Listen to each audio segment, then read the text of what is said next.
pour les côtes de porc sauce poivron, il nous faut un oignon émincé en lamelles, un poivron rouge en lamelles, un poivron vert en lamelles. Mon poivron rouge était beaucoup plus gros que mon poivron vert, mais bon, c'est pas grave.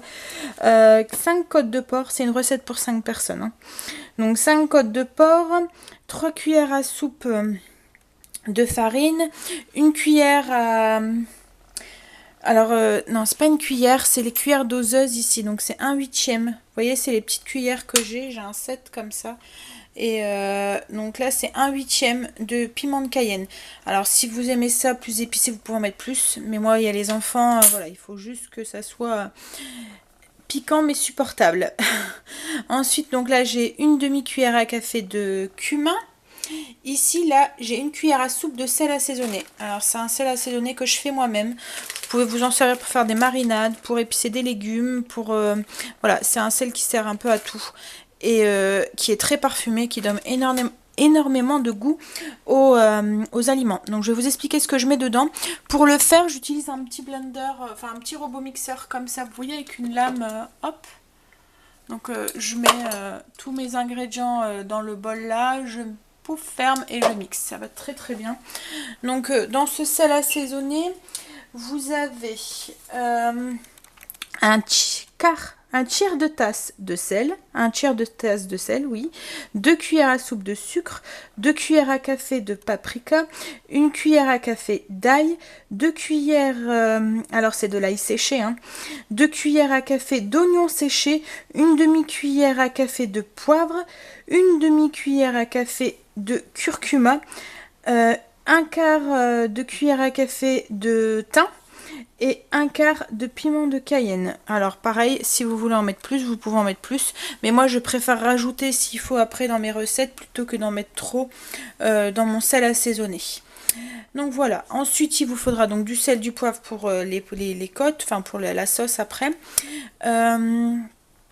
Il vous faudra de la crème liquide. Là, je vais utiliser que la moitié de la briquette, donc 100 ml et 250 ml de bouillon de volaille. Donc voilà, là je vais mélanger la farine avec les épices qui sont ici et je vais paner, faire un aller-retour, paner, oui, mes côtes de porc avec.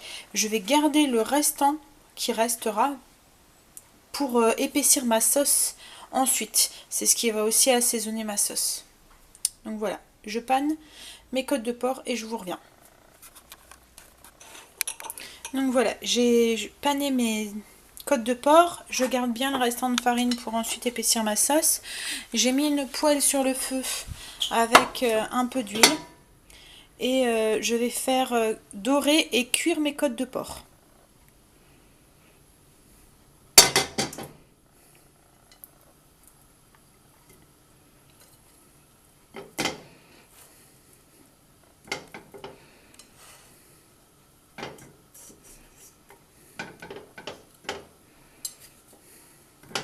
Donc voilà, je les fais cuire et je vous reviens après.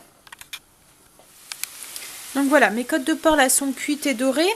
Je vais les retirer, les mettre sur le côté dans une assiette. Et à la place, je vais y mettre les poivrons et les oignons.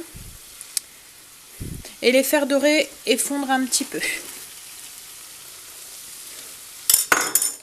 Voilà, donc j'ajoute poivron, oignon, pouf.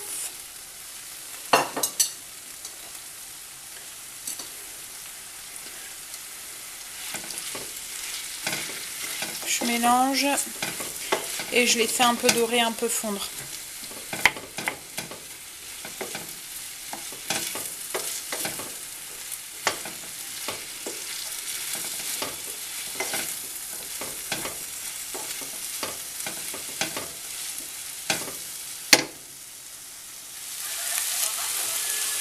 Donc voilà, mes poivrons sont bien revenus, mes oignons aussi, ils ont fondu un petit peu.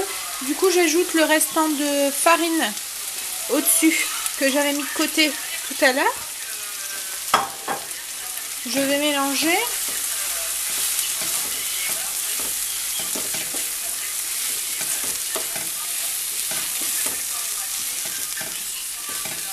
C'est ce mélange qui va épaissir la sauce et qui va aussi donner du goût. Ensuite, j'ajoute le bouillon de volaille.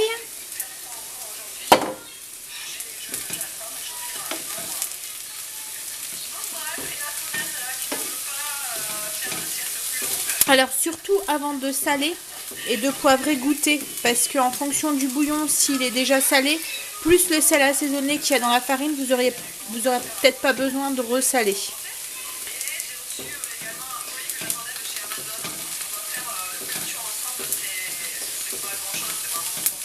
Et là, je vais ajouter les 100 ml de crème. Donc voilà, j'ai ajouté la crème. Et ça va s'épaissir en fait. Et c'est la sauce qu'on va servir du coup avec les côtes de porc. Là, je vais remettre les côtes de porc au-dessus, juste à la surface, pour qu'elles restent chaudes. Et voilà. Et moi, je vais servir ça avec une purée.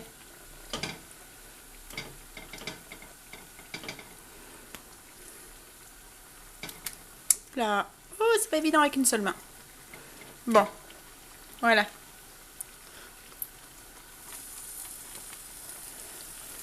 Donc voilà. Je vous montrerai tout à l'heure sur une assiette ce que ça donne.